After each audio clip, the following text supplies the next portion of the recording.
खबर से आपको रूबरू कराएं। वन संरक्षण नियम 2022 को लेकर सीएम सोरेन ने आपत्ति जताई है। मुख्यमंत्री हेमंत सोरेन ने प्रधानमंत्री को इससे संबंधित पत्र भी लिखा है।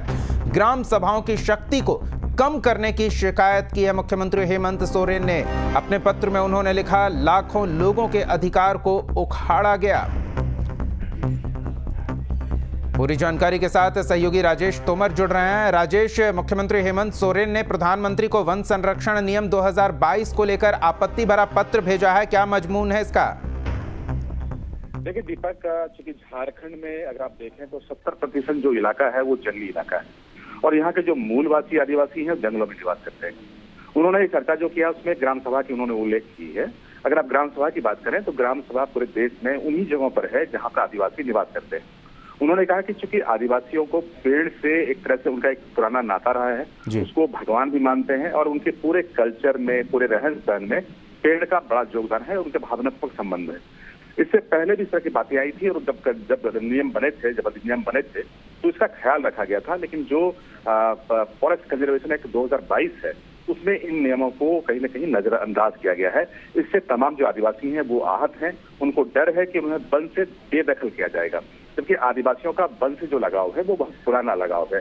तो सीएम चूंकि आदिवासी हैं, आदिवासियों की भावना को समझते हैं, उन्होंने अपना प्रोटेस्ट भेजा है दीपक। उन्होंने एक आपत्ति जताई है कि इस संशोधन में जो प्रोविजन किए गए हैं उससे पहले अगर पेड़ की कोई कटाई होती है, चूंकि देश में और राज्य में विकास भी होना है और इस विकासात्मक कार्य के लिए अगर कहीं से भी पेड़ काटने की अगर उन्हें जरूरत है तो उससे पहले वो जो ग्राम सभा है, जो आदिवासियों का सबसे बड़ा महासभा है, वहां से वो उसका परमिशन ले, उसके बाद वो कटाई कर सकते हैं। तो विधेयक में उस तरह के संशोधन हो ताकि आदिवासियों का जो अधिकार है और जो वनों से लगा हो उसको प्रोटेक्ट किया जा सके, उसको संरक्षित किया जा सके। इस मजमून को लेकर उन्होंने चिट्ठी लिखी है और उन्होंने प्रोटेस्ट किया है और उन्होंने प्रधानमंत्री से आग्रह किया है कि इस संशोधन में एक बार फिर से पुनर्विचार करें।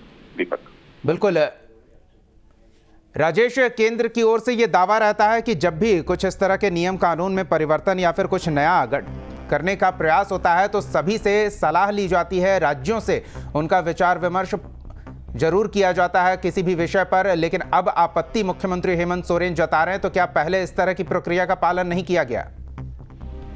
देखिए, अगर मुख्यमंत्री से इस तरह की कोई पूछताछ होती है, विभागीय कोई पूछताछ होती है, या किसी तरह का सर्वेक्षण होता या किसी तरह के कंसेंट बनाने की कोशिश होती तो मुख्यमंत्री को संभवतः इस तरह के पत्र नहीं लिखना होता। लेकिन चूंकि उन्होंने पत्र लिखा और ये कहा है कि इस अधिनियम में जो बदलाव आए हैं इससे आदिवासियों के हित को कहीं न कहीं नुकसान पहुंचेगा, तो प्रधानमंत्री से उन्होंने अपील किया, चूंकि वक्त है 2022 का समय है, कि जो अधिनियम बने हैं उसको एक बार से सरकार फिर से इसको रिव्यू करे। और चूंकि आदिवासी बाहुल इलाका है झारखंड और वो मुखिया है, मुख्यमंत्री हैं झारखंड के, तो अपने जो लोग हैं उनके हैं उनको प्रोटेक्ट करने के लिए खासतौर पर जो वन क्षेत्रों में निवास करते हैं उनको वहां पर वो अधिकार मिले और वनों से जिनका लगाव है, धार्मिक लगाव भी है, तो उन सब चीजों को वहां पर संरक्षित किया जाए। तो ये जो चिट्ठी है ये अपने आप में बड़ा मायने रखता है। जी, धन्यवाद राजेश इन तमाम जानकारियों के लिए।